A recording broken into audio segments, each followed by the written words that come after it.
everybody listening to this wants to make better content. They want to reach people more through video, specifically YouTube, but across platforms. What are some of the observations you're seeing in modern communication that are maybe principles we could apply to our day-to-day content creation? Well, one, I think we're having a revolution of communication.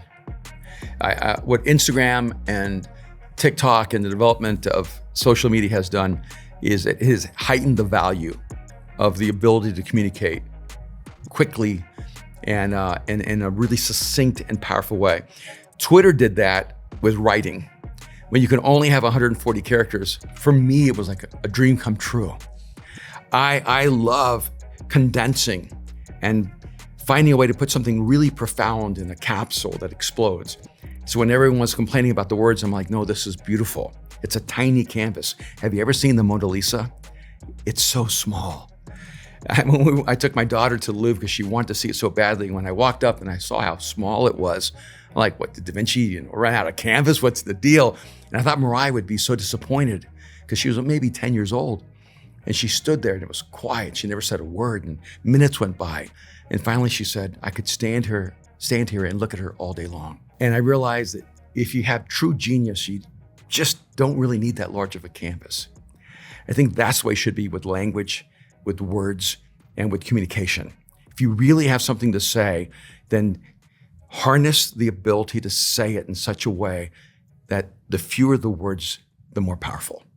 And that's the thing I would say to most people on social media, most people trying to develop their message. If it takes you too long to say it, you don't understand it yet. Storytelling is crucial to business success. That's a quote from Entrepreneur Magazine. But I hear about storytelling. You're an all-time storyteller. You're, as a communicator at Mosaic Church, you are often telling stories weekly, right? And tying it into your content. Yet I feel like it's also kind of a buzzword. There's all kinds of people like, oh, storytelling. But you're like, okay, so what does that mean practically?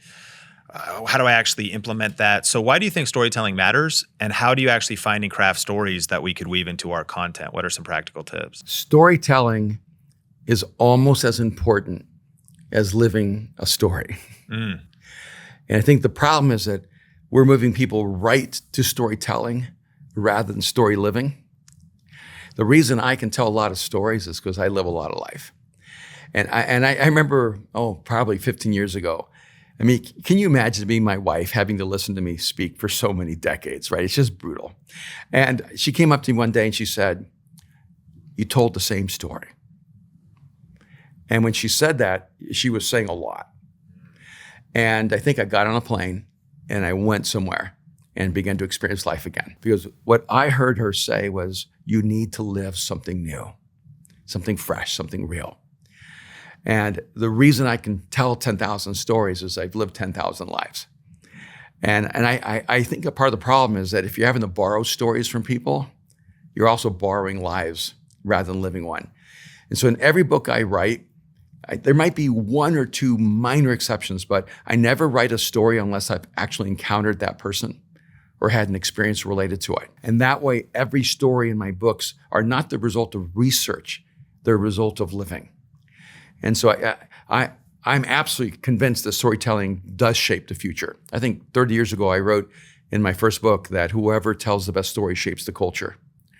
And one of the things that would always frustrate me is that the truth trapped in a bad story will never win over a lie told in a great story. And we see that even today when we're dealing with the conflicts in Israel and Palestine.